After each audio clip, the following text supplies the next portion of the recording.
हिमाचल का ये लड़का भांग उगाता है और करोड़ों कमाता है। भारत नहीं बल्कि युगांडा में ले रखा है 70 एकड़ का प्लॉट, जहां उगाई जाती है हर्बल ग्रेड कैनबिस। 1 करोड़ का है सालाना टर्नओवर, साथ में दिया है कई लोगों को रोजगार। जिस भांग खेती की पॉलिसी बनाने में हमारी हिमाचल सरकार 3 सालों से जुटी हुई है, उसी भांग को विदेशों में उगाकर हिमाचल के नौजवान ने करोड़ों के टर्नओवर वाला बिजनेस खड़ा कर लिया है। और उससे भी बड़ी बात यह कि इस युवा ने भारत नहीं बल्कि अफ्रीका के युगांडा में जमीन खरीद रखी है, जिसमें वो मेडिसिनल ग्रेड कैनबिस उगाकर दवाइयां तैयार करता है।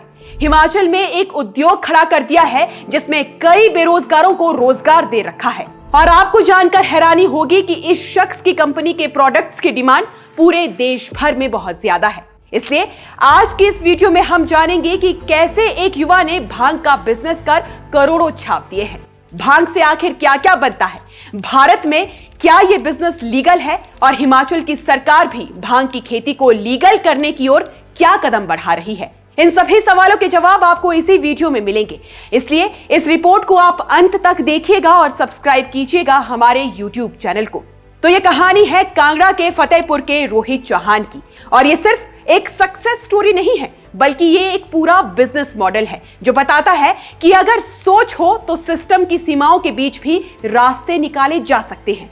रोहित चौहान अपनी पढ़ाई के लिए विदेश गए, जहां उन्होंने master in cannabis plant science की पढ़ाई की, रिसर्च की और साथ ही में काम भी किया। काम के दौरान उनको आइडिया आया कि क्यों ना अपने देश में अपने घर पर ही कैनबिस प्लांट से बिजनेस शुरू किया जाए। और फिर 2020 में रोहित वापस हिमाचल लौट आए। अब दिक्कत यह थी कि हिमाचल में भांग की खेती पूरी तरह से कानूनी नहीं है, लेकिन रोहित ने यही हार नहीं मानी, बल्कि उन्होंने सोचा कि अगर खेती नहीं तो प्रोसेसिंग और प्रोडक्ट का बिजनेस तो हो ही सकता है। फिर 2021 में आयुर्वेद विभाग से उन्होंने प्रोसेसिंग और प्रोडक्ट का लाइसेंस लिया, कानूनी प्रक्रिया पूरी की और कैंड्रमा के नाम से कंपनी शुरू की और अपने ही घर फतेहपुर में उद्योग खड़ा कर दिया, जिसका नाम रखा इनकेयर लैब। इसी इनकेयर लैब के जरिए भांग से जुड़े औषधीय उत्पाद बनाए जाते हैं। उनकी कंपनी 10 तरह के प्रोडक्ट बना रही है, pain relief balm, roll on, massage oil. और ये सभी प्रयोग नहीं है बल्कि मार्केट में बिकने वाले प्रोडक्ट है। रॉ मटेरियल के लिए रोहित ने युगांडा में 70 एकड़ जमीन खरीद रखी है, जहां हाई क्वालिटी भांग उगाई जाती है। आज 10 लोग इस स्टार्टअप से जुड़े हुए हैं। 5 साल में कंपनी 1 करोड़ सालाना टर्नओवर तक पहुंच चुकी है। अमेज़न पर उनके प्रोडक्ट ने टॉप 5 में जगह बनाई है। यानी जिस चीज को समाज नशा कहता है, वही सही उपयोग में इंडस्ट्री बन सकता है, और यही कर दिखाया रोहित चौहान ने। अब कई लोग ये पूछते हैं कि क्या ये बिजनेस लीगल भी है या फिर नहीं, और अगर ये लीगल है तो इसका लाइसेंस कैसे बनता है। तो इसके लिए आपको आयुर्वेद विभाग या राज्य के संबंधित प्राधिकरण से अनुमति लेनी होगी। हिमाचल में खेती नहीं हो सकती तो प्रोसेसिंग या मैन्युफैक्चरिंग से शुरुआत की जा सकती है। दूसरी समस्या है रॉ मटेरियल। तो भारत में भांग की सीमित वैध सप्लाई सरकारी चैनल या लाइसेंस प्राप्त स्रोतों से मिलती है।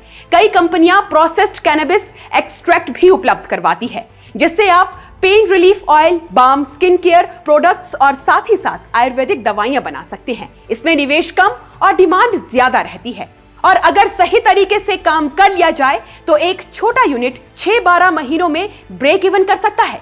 मार्जिन 30 से 60% तक होता है और स्केल बढ़ने पर करोड़ों का टर्नओवर भी संभव है, जैसा कि रोहित ने कर दिखाया।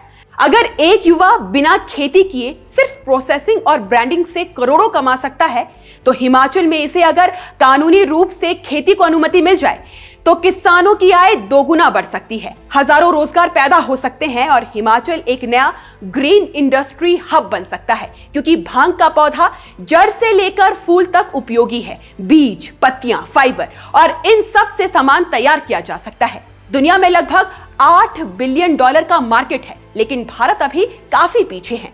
सवाल यह है कि क्या हिमाचल इस मौके को पहचान पाएगा, क्योंकि पहाड़ों में सिर्फ खेती नहीं होती, यहाँ भविष्य भी उग सकता है। और अगर सही फैसले लिए जाए तो शायद अगली कहानी हजारों नौजवानों की होगी, जो भांग का उपयोग नशे में नहीं बल्कि बिजनेस में करेंगे और करोड़ों का मुनाफा कमाएंगे।